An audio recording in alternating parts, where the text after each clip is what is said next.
Hey guys, I want to welcome you to More Than That, and thank you so much for joining us. And today we're sitting with Dr. Bryant, who talked on Sunday about God and marriage. And Dr. Bryant, welcome. Thank you.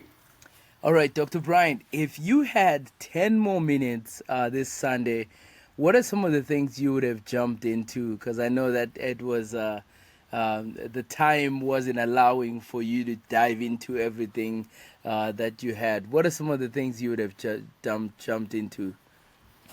Yeah, I think I mentioned to you that I had boiled down it from 3 hours down to about 40 minutes. There's Yeah, so much more I want to say.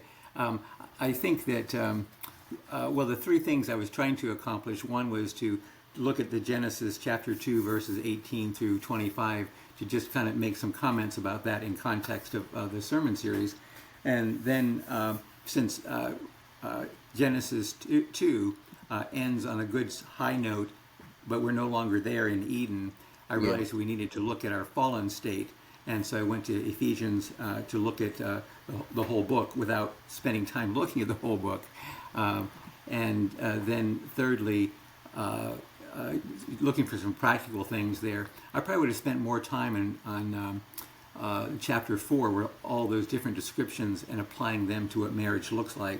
So then when we get to chapter 5, verses 22 through the end, where it's calling us to be in mutual submission to each other in different ways, that trying to think about how to apply that. And I think the thing I probably wish I would have done more so is tying chapter 5 into the final point, the third point I was trying to make, and that is looking at us as the bride of Christ.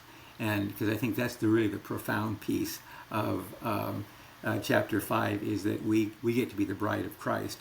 Because it starts in Genesis with a wedding, and it ends in Revelations with another wedding, the most profound wedding, that somehow we get to be a part of the bride of Christ. So I think I would have wanted to spend more time just being amazed or in awe of thinking about what does that mean for fallen, broken, sinful people like us being made right with God by His doing, that we would somehow be entering into eternity in this kind of an adult relationship with God, not being brought in as children or sheep or branches, but it seems to be the most intimate, the most spiritually, emotionally intimate kind of thing that yeah. we could be drawn in. No, that's good. That's good. Yeah. Yeah. So let's kind of just go in and from what you have seen, um, you mentioned like I think the statements that are going to be very memorable about this last week was the two paradoxical statements, right?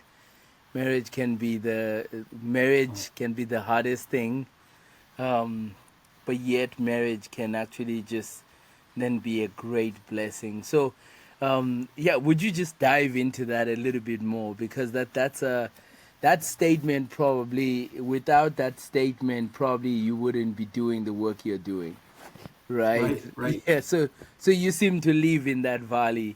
Would you Mm-hmm. just dive into that a little bit more, like just seeing how then can marriage make it out of the difficulties, and then what are just some of the unique blessings that come with, like the meaningful and rewarding things that come out of that, especially just like listening to you, where you guys have had to navigate quite a lot of like difficulties in terms of, I'm sure you accepted it from the beginning that like your marriage was not going to be just like everybody else's marriage, but it's going to be a lot of laying yourselves down for the sake of the other and doing. Yeah, so could you just jump into that a little bit more, and just and some of the things you wish like married couples really could get a grasp of, when it comes to just this statement here. Yeah, yeah. I mentioned that marriage may be the most difficult relationship you'll ever enter in, and marriage is also could be the most meaningful and rewarding relationship that you'll ever enter into. I think that having a realistic picture to realize life is tough. It's something that at a small group leaders meeting you were talking about Cruddy Valley. That I think that same kind of thing. to really be real with each other, it does take us into having to face each other, where any other relationship, if I just see you for an hour or two on Sunday morning, or even people work for a few hours, but to day in and day out, to have to make life decisions together, I think marriage is really hard. If you're really going to defer to each other, you're going to honor each other, having a realistic understanding of that, that there's an attempt to honor each other. I think we're by nature, we're selfish. And so it's just easy for us to instead have almost a tug of war in terms of who gets what. But I think that instead, if we recognize in our marriages that it really is about serving and blessing each other, dying to ourselves and being alive to Christ. Was just at Camp Susquehanna today and listening to part of a message and just about God's grace and places like Galatians 2:20. See, I've been crucified with Christ. It's no longer I who live, but Christ who lives in me. In the life I now live in the flesh, I live by faith in the Son of God who loved me and delivered himself up for me. And I think, so I guess one of the other points I was trying to make that speaks to this on Sunday was that I think marriage was always meant to be a threesome, that it always be a covenant between a man and a wife, but it's a covenant with man and wife each towards God. And I think that marriage can't work well apart from the power of Christ in us as we each abide in Christ. And so with all the Christian couples I work with, really I'm trying to encourage them especially to go ahead and recognize they need to have that abiding relationship with Christ if the relationship is going to succeed. Otherwise, we just, in the same way, we can't live life anyway on our own. Marriage being one of the hardest relationships, we can't do that well.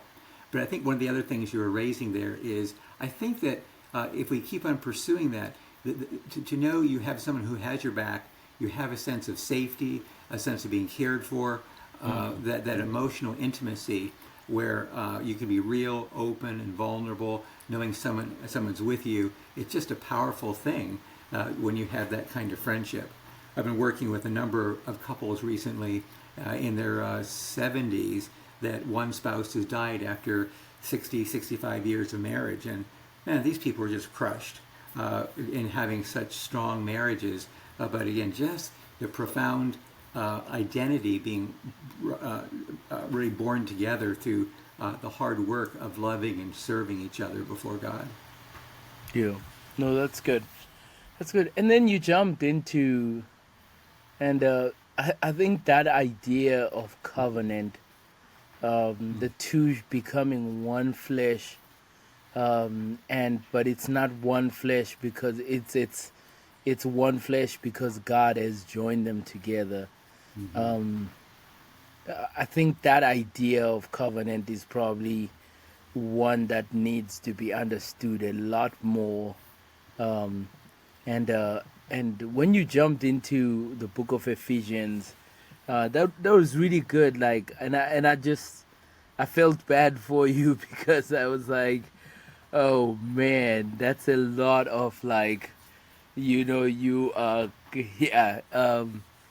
that's a lot in one place, but yet at the same time, I really appreciated the fact that you slowed down to go back to chapter 1 all the way to 4 so that you can put 5 in context, and then at the same time looking back, if we process that as just Christ's union with the church, because that's what it concludes, and which is really the covenant part. Is there something else you wanted to jump into when it came to the book of Ephesians, that you think would have been just useful?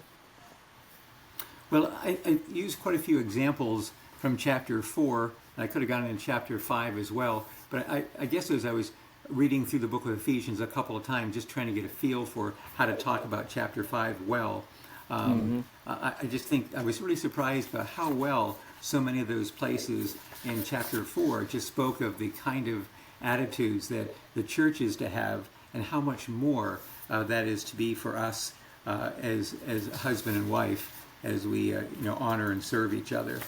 In some sense, it would have been nice to have been able to have the time to just break down any one of those kinds of sections. Yeah. For instance, I'm just looking at my notes here that like in verse 2, that with all humility and gentleness, with patience, bearing with one another in love, making every effort to keep the unity of the Spirit through the bond of peace.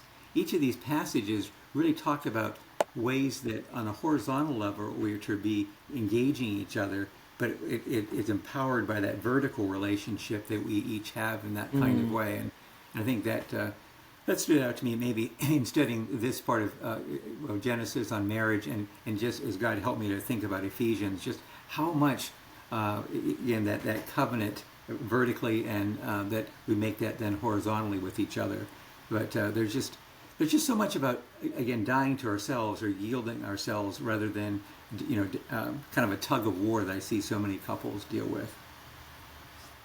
Do you see?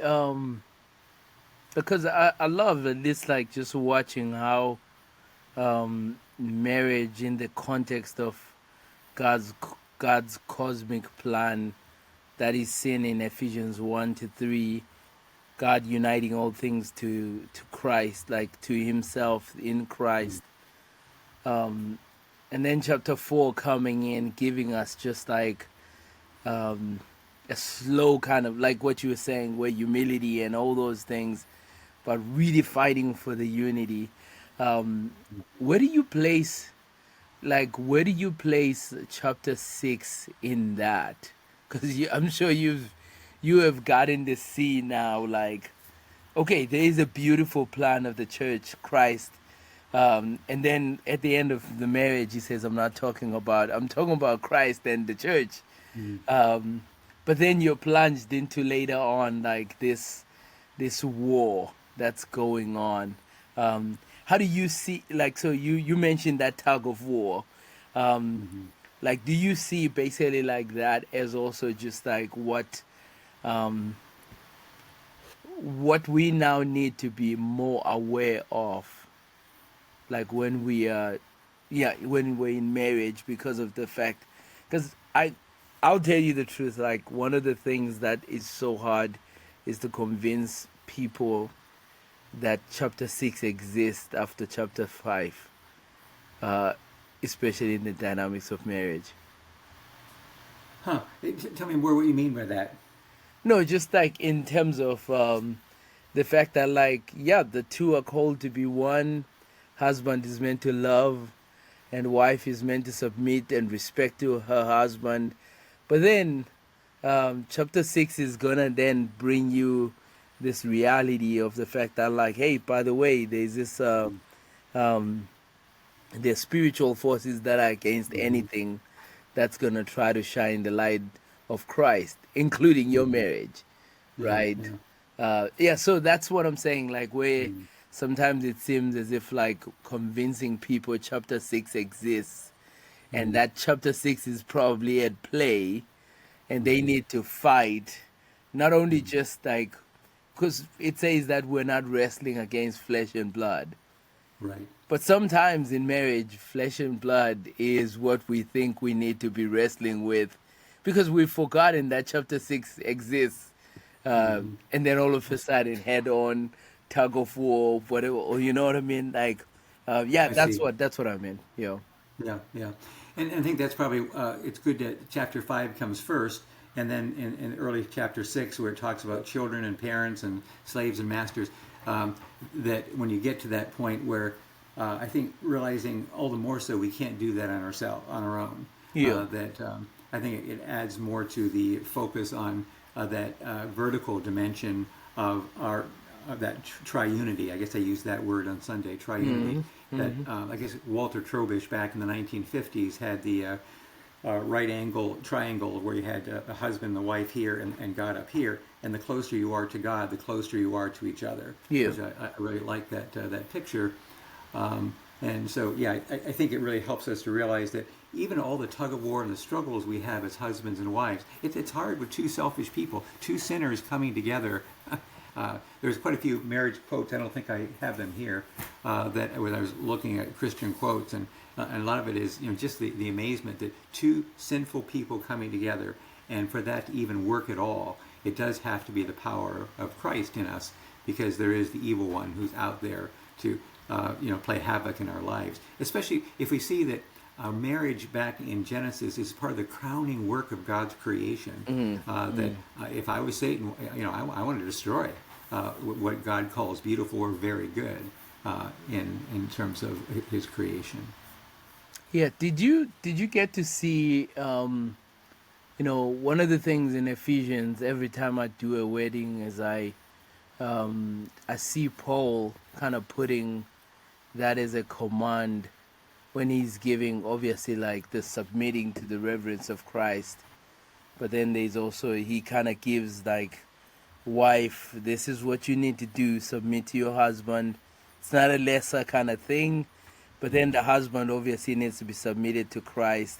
And then, but he's meant to love, she's meant to respect. And there's this that's going on. I don't know, did you see that, like, I always point out the warning there that Paul is actually, because when he's commanding, he's actually saying, hey, there's a warning here. If you don't do this, Eve, you fall back into the curse. Your desire shall be for your husband. And then, but like Adam, if you don't yield to this, you fall back into where at the end of the day you blame your wife and you do all those things. And yeah, it just seems like, which is really, it seems like most of the times when we start talking marriage, we talk about even Christ and talking about divorce in chapter 10 of Mark, or 18, I think 19 in Matthew. They seem to always go back to creation and going back to this very, like, and saying that, like, hey, this is the problem that's there is because we're not going back to as it should be, but we're allowing all these other things. I don't know if you had observed any of that, or if you have anything to say towards that. Yeah, I think without us having a vision for what God designs marriage to be, and that God is the author of marriage, and that was a part of how He laid out His beautiful plan for things, then I guess especially in our individualistic society we have now, what's the word? I'm trying to think of the description, that expressive individualism. Yeah. That it's easy to just think that we're making this up ourselves. And I think as I was going through this, I was thinking back when my wife and I, back 45 years ago, wrote our own vows. I understand now why our pastor was a little bit nervous about that back then, because I think the vows we wrote were very much in line with traditional vows, but in our own words. But I think I can appreciate that it's not, marriage isn't something that we create. It's something that God has created, and we're entering into something He has designed. And so having vows that reflect something about honoring God's view of marriage is a big deal. No, that's good. That's good. Yeah, that's gotten me a lot more nervous. Every time someone wants to write their vows, I'm always like, yeah, it's been tough, like, because I've seen how now I've at least started negotiating where I'm like, hey, how about you put these ones right after you have said what you're saying? Let's say the traditional ones, and in that way, then at least you understand the weight of it. Because, we say for better, for worse. And when the worst comes, that's when literally we want to go. And part of that is actually just not understanding that, like, that marriage is actually a gift. Is a gift. Probably the only question that the last question I have is, how do we make sure that we keep that balance of, like, where marriage is a gift, and then keeping that balance of making sure that it's a gift, but it's not ultimate, right? How do we keep that balance, and what are some of the issues that you see that result from maybe making it ultimate versus actually just keeping as a gift. Yeah. Yeah, that's good. That's a good point. I think I've heard Tim Keller talking about he before his death, he and Kathy, how much just the issue of idolatry that can easily happen in that way of making good things the ultimate thing. Yeah. Marriage is God's design. As we realize that we want to pursue and honor God.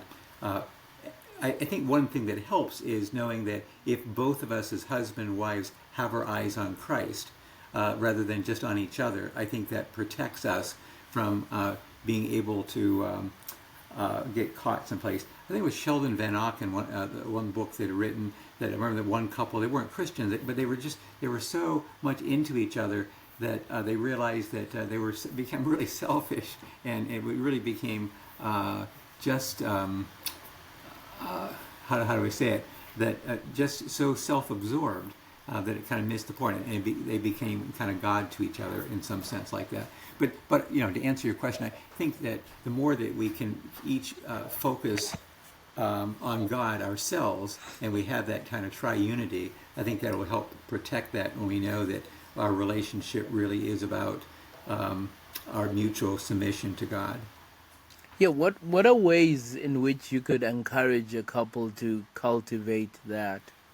Like where cultivate keeping Jesus first, and yeah, like what are some of the practical ways you would encourage that? I think praying together as a couple. I think having some sort of devotional kind of life together. I know we have different personalities, and I think a lot of times for my wife and I, Linda and I, we do a lot of those things separately. But there's if we have some overlap to that.